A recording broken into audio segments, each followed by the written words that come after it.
Sean todos bienvenidos a Psique y Vida. Bueno, pues el día de hoy nos encontramos con nuestro primer invitado en el podcast, o tal vez hasta se pueda ver como un tanto de entrevista. No sabemos cómo vaya a ir fluyendo todo esto, pero que esperemos que sea un video que sea para agrado de todos. Y pues les presento al psicólogo Alonso Camacho Yáñez, quien, como les mencionaba en el primer video, pues también es mi hermano y que fue uno de los precursores para que yo igual estuviera dentro de esta área de la psicología y que, como habíamos mencionado en el video pasado, que antepasado, perdón, que es cómo elegir a tu terapeuta y todas estas áreas de la psicología, pues Alonso está formado en psicoanálisis clínico contemporáneo. Entonces, esto nos va a permitir que ustedes puedan conocer cuáles son las diversas áreas en las que podemos trabajar como psicólogos incluso los enfoques que les estábamos comentando. Y para darle inicio a este video, nos gustaría que nos pudieras platicar, Alonso, más o menos como qué impacto ha tenido la psicología en tu vida, ya que vamos a tomar como referencia pues el nombre de este podcast, ¿verdad?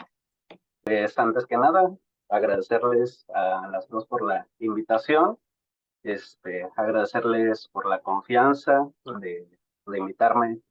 Según escucho, siendo el primero, entonces espero generar aquí un poquito de movimiento, un poquito de caos, que sea algo provechoso. Este, pues sobre tu pregunta, ¿qué es lo que ha traído la psicología a mi vida? Pues fíjate que a mí me parece que la psicología, o sea, la psicología fue mi licenciatura. Yo la vine descubriendo desde hace bastante tiempo. O sea, todo inició hace ya varios años, en aquellos tiempos de secundaria, cuando de repente entro a mi bonita técnica 3 y empiezo a visualizar a unos compañeros que yo no entendía, este, con unas actitudes que yo no entendía porque hashtag adolescencia, y pues yo venía de un entorno como más tranquilo, ¿no? Entonces, un día me encuentro con un compañero que está en una circunstancia bien tremenda, donde de repente dices, oye, ¿cómo es posible que un padre se llegue a comportar de esta manera con su hijo? Ahorita, si quieren, en un rato más o después les comentaré, pero o sea, el tema es que hubo crimen, dolor y muerte. Y me viene a la cabeza, ¿no? En aquel entonces, oye, tenemos 13 años, 14 años, ¿por qué una persona se puede comportar de esta manera, no? Entonces yo busqué una respuesta religiosa y me quedé como de, la religión aquí como que no procede. Busqué una respuesta filosófica y me hice bolas, porque pues filosofía. Y después me empecé a encontrar con libros de psicología. Eran libros de psicología muy, muy básicos. Y pues me empecé a enterar, ¿no? O sea, que la psicología se dedica al estudio del comportamiento humano, al estudio de las motivaciones, al estudio de las emociones.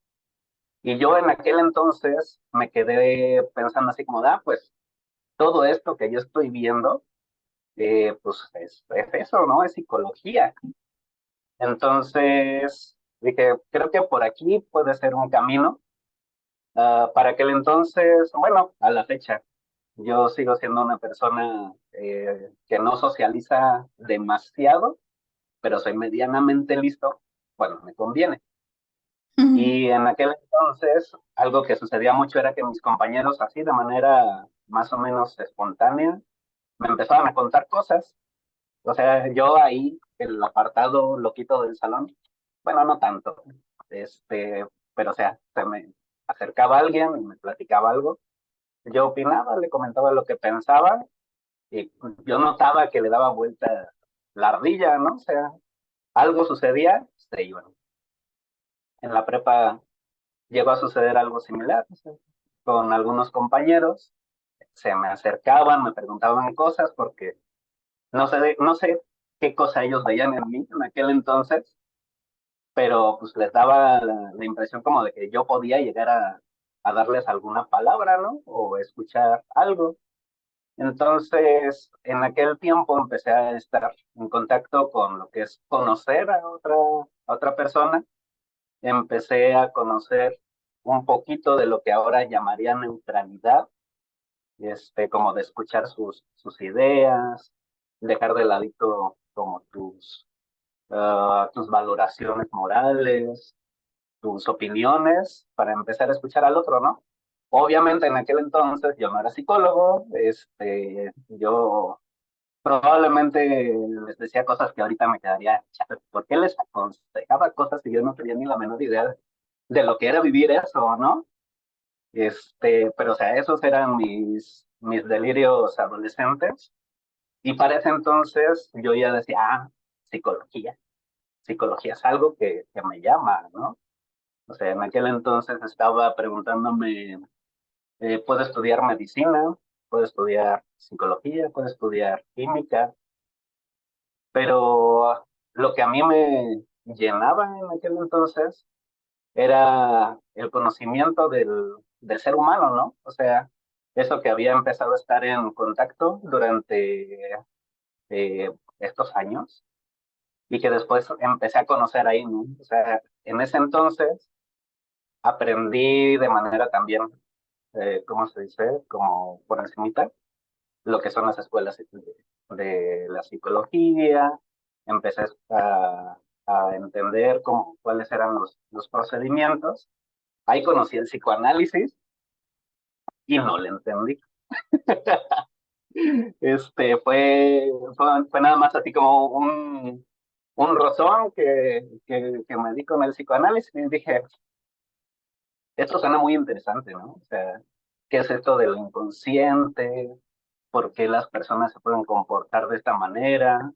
Si tienen como otra idea, este, y o sea, esos años fue donde decidí, voy a estudiar psicología. Y de ahí para acá, o sea, se ha convertido en una herramienta para conocer el mundo. O sea, creo que la psicología para mí es otro sentido. O sea, así como vista, oído, tacto, creo que se te despierta este tercer ojo, cuarto ojo, quinto ojo, yo ya no sé cuál de todos los ojos es el que se abre cuando estudias psicología, porque tiene, al menos yo lo vivo de una manera muy analítica, tiendo mucho a la racionalización, ahora te hablaremos de eso, y pues algo que a mí me gusta considerar es poner como a disposición de otros mi aparato psíquico, lo que he podido ir trabajando. Y también me ha gustado que en la psicología y en el psicoanálisis se pueden hacer análisis también sociales, o sea, análisis sobre el comportamiento de las masas, que fue uno de los trabajos que hizo Sigmund Freud. Se pueden hacer análisis eh, de personajes de películas que finalmente son una representación de una realidad según un director. Y creo que hay mucho por aprender, mucho. O sea, me he encontrado también con las neurociencias, no son mi especialidad, pero me parece que son sumamente importantes. O sea, creo que eh, una, una de las enseñanzas más grandes con las que me he encontrado ha sido que no existe esto de que somos cuerpo y alma. O sea, no somos cuerpo y alma, sino que estamos amalgamados. Entonces, en esta unión tan íntima, tan precisa, está nuestro organismo, que está funcionando para nuestra psique. Entonces, ahí es donde yo encuentro mucho valor en las neurociencias. Pienso que todavía estamos en un momento donde cuesta trabajo integrar, este, donde cuesta trabajo quizá eh, destrabarnos de ciertos conflictos entre escuelas, pero creo que es un momento muy interesante para estudiar psicología, para estudiar psicoanálisis, este, pues para los que lo deseamos y nos encanta, ¿no? Sí, bueno, antes que nada, de nuevo, muchísimas gracias por estar aquí. Gracias por compartirnos todo esto que nos comentas, ¿no? De todo este proceso que claramente, ¿no? No creo que este chico de secundaria haya pensado que iba a estar tal vez ahorita dedicándose a eso, pero que de igual forma lo hace súper enriquecedor, ¿no? Y claro, a final de cuentas, bueno, ahorita mencionabas, ¿no? El tema de la racionalización. Vamos a hablar justamente hoy de los mecanismos de defensa y qué mejor forma que hacerlo con una persona que específicamente se dedica al psicoanálisis. Entonces, miren, no sé si quieras empezar con las preguntas para ir desarrollando un poquito todo esto.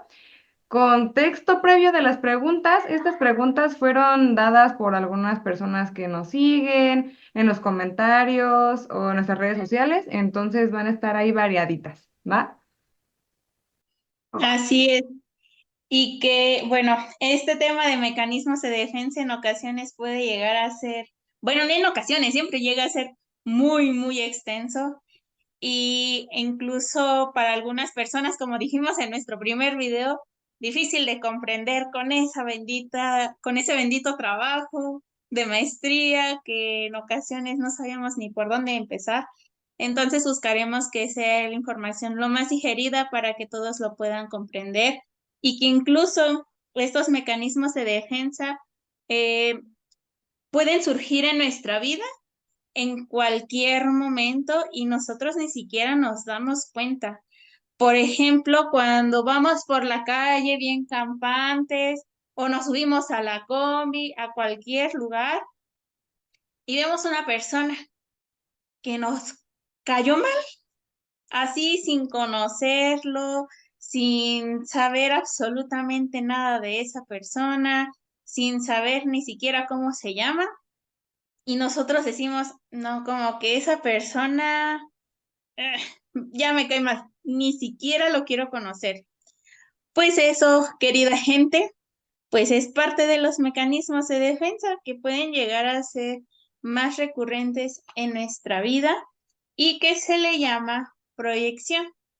¿A esto, eso qué significa? Que vemos en la otra persona alguna característica o un algo que nos recuerda alguna otra situación de vida. Igual ahorita Alonso yo creo que nos va a explicar un poquito más sobre este mecanismo, este, y que eso nos lleva a generar estas sensaciones, estas emociones de desagrado hacia esa otra persona. Entonces, así como esa pequeña situación que es de nuestro día a día, podemos encontrar muchísimos otros que ya estaremos hablando dentro de este video. Y por eso también va a ser bien importante que podamos comprender qué son los mecanismos de defensa, que como yo les decía, si son conscientes o inconscientes, que pues si lo vemos desde el psicoanálisis es totalmente inconsciente porque no nos percatamos de qué es lo que está sucediendo y que también eso no significa que vayan a ser negativos o que sean malos para nuestra vida, sino que así como con las emociones, pues siempre vamos a encontrar una función, un para qué existan. Y como bien mencionaba Alonso cuando estaba platicando sobre qué impacto ha tenido la psique en nuestra vida, en su vida, perdón, es también sobre este aparato psíquico que él mencionaba, que son todas estas funciones que tiene el ser humano, así como paréntesis para que se comprenda a qué se refería él con eso. Entonces, ahora sí, Alonso, te cedo la palabra para que nos puedas explicar un poquito más sobre sobre esta función de los mecanismos. Una forma de digerir este tema de los mecanismos de defensa sería pensando en que las personas a la hora de estar funcionando, vivimos muchos elementos de los cuales sí nos damos cuenta. O sea, podemos darnos cuenta, por ejemplo, cuando a una persona le agradamos o no le agradamos. Eso a veces es manifiesto, lo encontramos en su rostro, en su forma de comportarse, la forma que nos habla, o cómo nos habla golpeado, así como de, tal vez esta persona no está en una disposición. Eso lo podemos captar de manera consciente. Sin embargo, también hay información inconsciente, como por ejemplo, o sea, es que esa persona de ahí me gusta o esa persona de ahí me gusta. ¿Pero por qué? Bueno, ahí nos toca empezar a escarbar un poquito, o sea, porque lo inconsciente en muchas ocasiones está dado porque, una, nos distraemos, otra, no estamos en una disposición de darnos cuenta de qué es lo que está pasando, ¿no? Entonces, ahorita me viene a la cabeza, hace, va, sí, ya tiene varios años, una muchacha me buscaba y así como coquetona, ¿no? Y a mí no me gustaba, o sea, yo me quedé es una chica linda, se ve bien, pero no me la imagino. Y yo sabía en ese entonces que algo estaba pasando, pero yo no sabía qué pasaba. Entonces, un día, platicando con mi amiga Angie, le digo, oye, ¿cómo ves que está pasando esto y esto y esto? Ya le enseño la foto y me dice, pues está bonita. Y en ese momento algo pasó que yo me le quedo viendo y me quedé esa muchacha se parece a una de mis tías. Entonces, en ese momento dije, pues, o sea, esta chica no es que no esté linda, no es que nada, sino que pues, se parece a una tía, ¿no? A alguien de mi familia.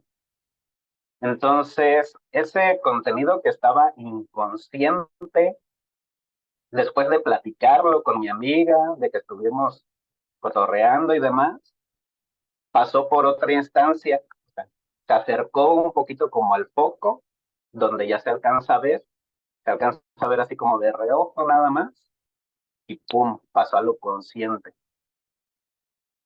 Ah, no me gusta porque se parece a mi tía, ¿no?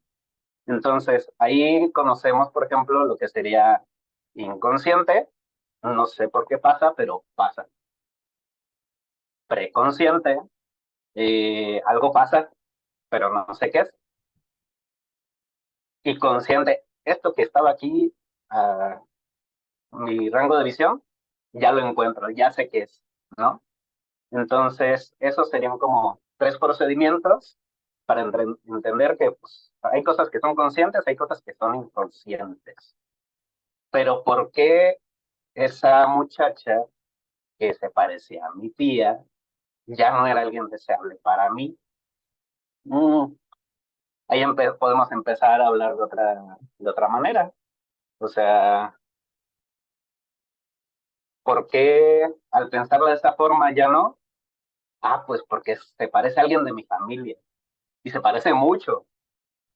Entonces, a mí me han educado y en una buena parte de la sociedad nos han educado que pues tal vez es mejor evitar las relaciones amorosas con tu familia, ¿no? Eso ya es parte como de nuestra moral, es parte de estas reglas. Y pues aquí es donde empiezan a encadenarse otras estructuras que le llamamos el super yo. El super yo es todo esto que te enseñan de lo que está bien, lo que está mal. Lo que te enseñan que sí es deseable, lo que no es deseable. Debajo, bueno, no debajo, junto al super yo se encuentra el yo, que es esta representación de nosotros en una realidad donde le toca regular, ¿no? O sea, regular que ese super yo no sea demasiado espantoso, demasiado persecutorio, con oye, tienes que comportarte de esta forma, oye, tienes que hacer esto, oye, tienes que el otro. Esa es como una de las desventajas y funciones del super yo. El estarnos orientando, el estarnos dando información sobre cuál es como una manera más adecuada de comportarnos. Está el yo decidiendo y en contraparte del super yo está lo que le llamamos el ello. Y ello es aquello que empieza a desear. O sea, y pueden haber todo tipo de deseos. Podemos hablar de deseos sexuales, podemos hablar de deseos violentos, podemos hablar incluso de funciones corporales. O sea, ¿se acuerdan que les estaba diciendo esto de la digestión? O sea, la digestión es algo físico, pero la digestión es algo que puede convertirse en un concepto. Y muchas de nuestras funciones elevadas, dentro de nuestras funciones cotidianas, tienden a ser derivados de estas formas básicas de comportamiento. Bueno, de estas pulsiones, para no hacernos como tantas bolas entre escuelas, porque comportamiento va más a lo cognitivo conductual.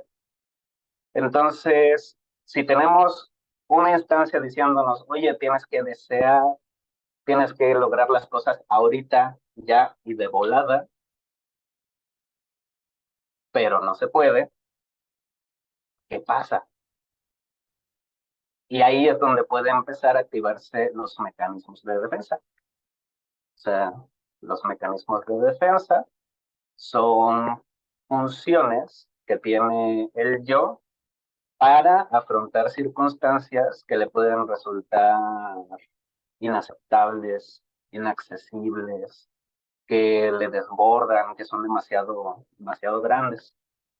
Y pueden ser circunstancias que vienen de fuera, de los otros o de las circunstancias, o que pueden venir de uno mismo, de lo que uno desea, de las propias contradicciones que tenemos a lo largo de nuestra vida. Si llegan a ser estas muy grandes, ahí es donde se puede activar un mecanismo de defensa. Digamos que esto que les comentaba de que está lo consciente y lo inconsciente, o sea, si algo es demasiado espantoso para verlo, mejor lo hago a un lado. Como quien pone las cosas abajo de una alfombra o quien junta como toda la basurita en un solo lado y se hace una bolsota, o quien mezcla todos sus colores, sus lapiceros, sus borradores en una sola bolsita y queda todo mezclado, ahí se queda, porque ahí no molesta, aparentemente. Aunque si alguien se ha escondido bajo de una cobija, se sabrá que no significa que el otro desaparece. O sea, como, no sé si han visto estos videos donde hay un perrito que está jugando a las escondidas con su dueño y el perrito se esconde atrás de una, ¿cómo se dice? De una cortina. El perro desapareció. Pero la pregunta es, el perro desapareció. Y empezando a jugar así con las palabras, podemos empezar a descubrir, ¿no? Cuáles son los mecanismos de defensa que estamos utilizando, este, cuáles son las representaciones que tenemos reprimidas, o qué es qué es eso que estamos deseando y que pudiera ser bien espantoso de conocer. Bueno, y claro, aquí también tocaste temas importantísimos, ¿no? Creo que en muchas ocasiones no estamos tan conscientes, tal vez, de todos estos pensamientos que evidentemente, al ser tan poco digeribles, vamos a decirlo así, tan incómodos, tan fuertes, pues vamos a evitarlos, ¿no? A toda costa. Pero el tema aquí es también estar consciente o ubicar que están, y no es una perspectiva tal vez de satanizar, sino de irnos reconociendo, ¿no? Y justo estos puntos que fuiste tocando nos llevan a la siguiente pregunta, que es, en tu experiencia en el ámbito clínico, ¿qué mecanismos de defensa consideras tú que son los más frecuentes, que hayas estado viendo más? Pues fíjate que es una buena pregunta. Este, no sé, creo que el mecanismo de defensa que me he encontrado de manera más evidente, o sea, evidente en el sentido de que es fácil de encontrar, es el mecanismo de la proyección. Creo que está muy bien con el ejemplo que, me, que decían al principio, les iba a decir al principio de la sesión, ¿eh? O sea, yo ya estoy en consulta. Este tema, como esta persona me cae mal porque hace esto. O sea, creo que se me viene a la cabeza, ah, oye, ¿sabes? Que dijeron en alguna ocasión, oye, ¿sabes qué? Es que esta persona me cae súper mal porque veo que se la pasa una chica con otra y con otra, y yo pienso que les está tratando bien mal, ¿no? Y es así como, ok, eso es lo que él visualizaba en esa otra persona. Y conforme avanzaban las sesiones, era usual encontrar que se encontraba no con varias relaciones a la vez, sino pasando de una relación a otra, ¿no? Entonces ahí era como, oye, qué es lo que pasa, ¿no? Este, me viene a la cabeza también algo que es muy clásico en psicoanálisis y que me he encontrado también de manera muy recurrente en la clínica, es la conversión. Es un mecanismo súper interesante donde hagan de cuenta que un pensamiento no, más bien un deseo llega a ser demasiado aterrador o llega a ser demasiado gigante que se termina colocando en una parte del cuerpo.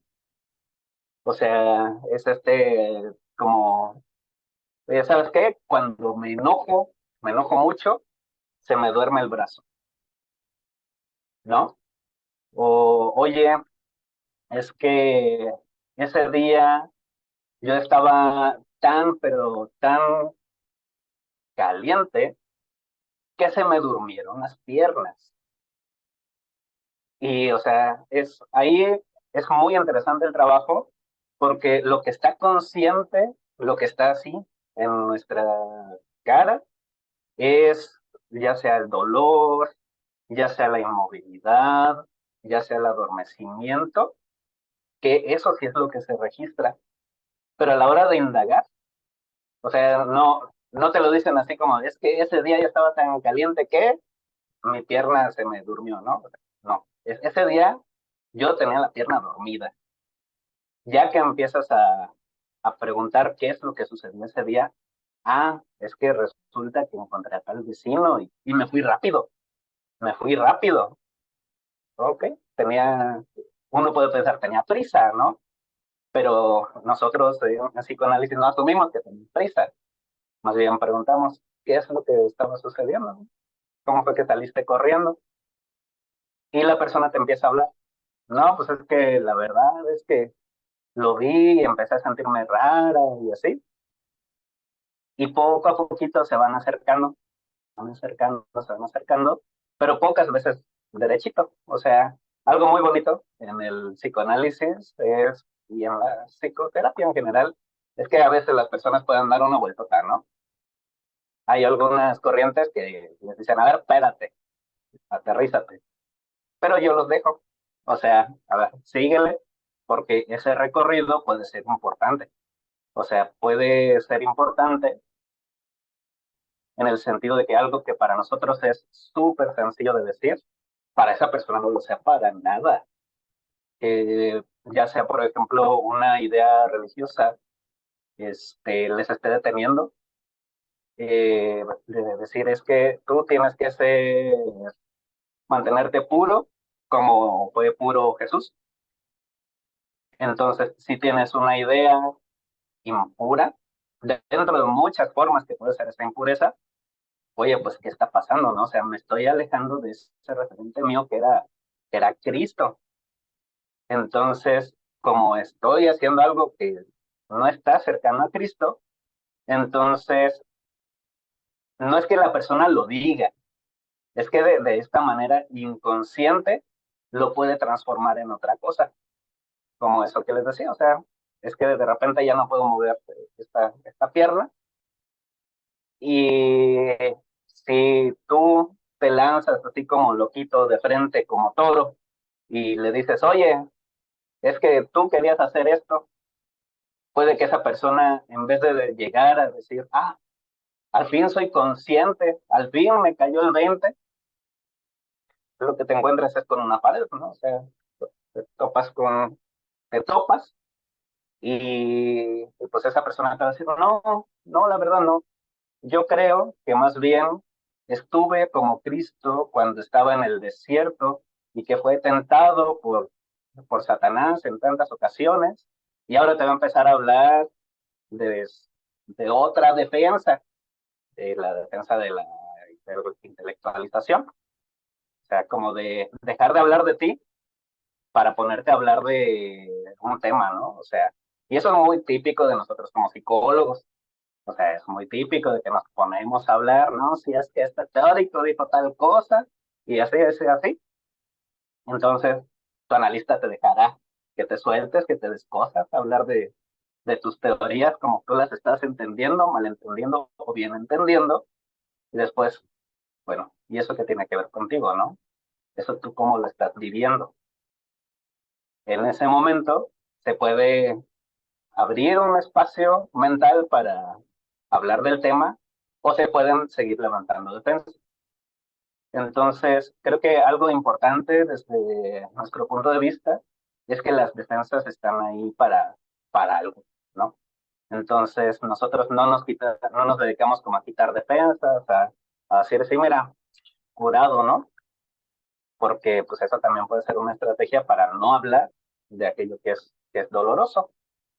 Entonces, proyección, conversión, eh, algo muy clásico que es la represión, o sea, el dejar como de ladito los afectos. Algo que también me he encontrado de una manera más o menos regular es con la negación. O sea, la negación tiene la particularidad de que puedes ir poniéndole las pistas a la persona sobre lo que le está sucediendo y decirle así como, sí, mira, estamos hablando de un animal. Sí, estamos hablando de un animal que mide como 2 metros. Sí, tiene 4 patas. Sí, está alargado. Sí, es blanco y negro, tiene rayas. Sí, es herbívoro. Sí, ¿ustedes qué creen que sea? No sé ustedes en qué piensan con un animal así. El perro. Si te Más, encuentras un perro de más 2 fácil metros, el león, porque no es como lo pintan. Ah. ok, o sea, si te encuentras con un perro de 2 metros, aguas, ¿eh? Porque Sí, claro. seguramente esto está más cerca de los dinosaurios que de los perros.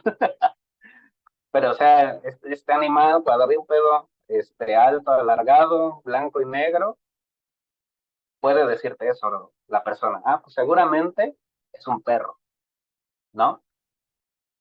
¿Por qué no puede ser un león? ¿Por qué no puede ser una cebra?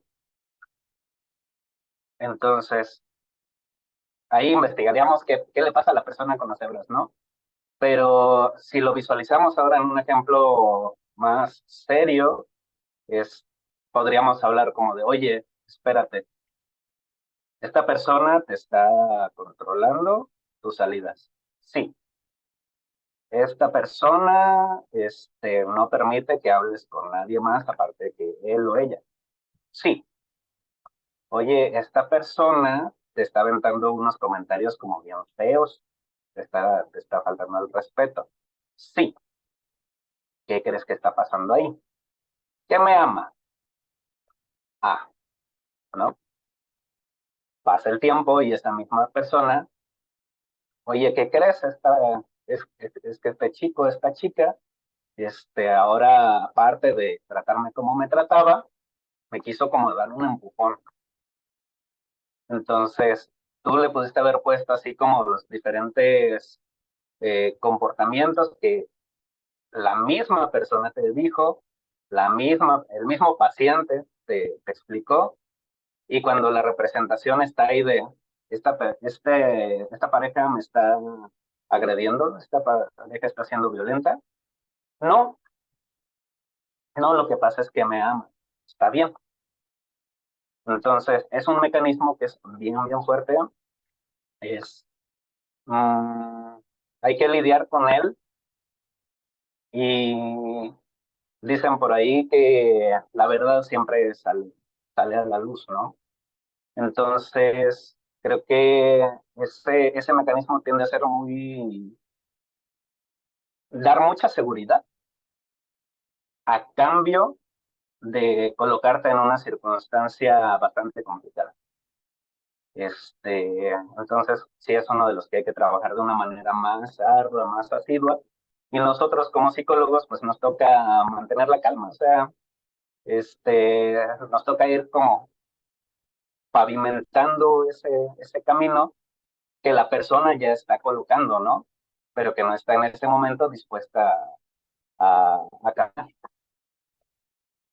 El jefe me hizo enojar porque me llamó la atención por tal cosa. Ah, llego a mi casa, le grito al perro. Ya no hablamos solo de un mecanismo de defensa, sino de un síntoma, y esos síntomas son los que hay que empezar a desenmarañar, hay que empezar a buscarlos.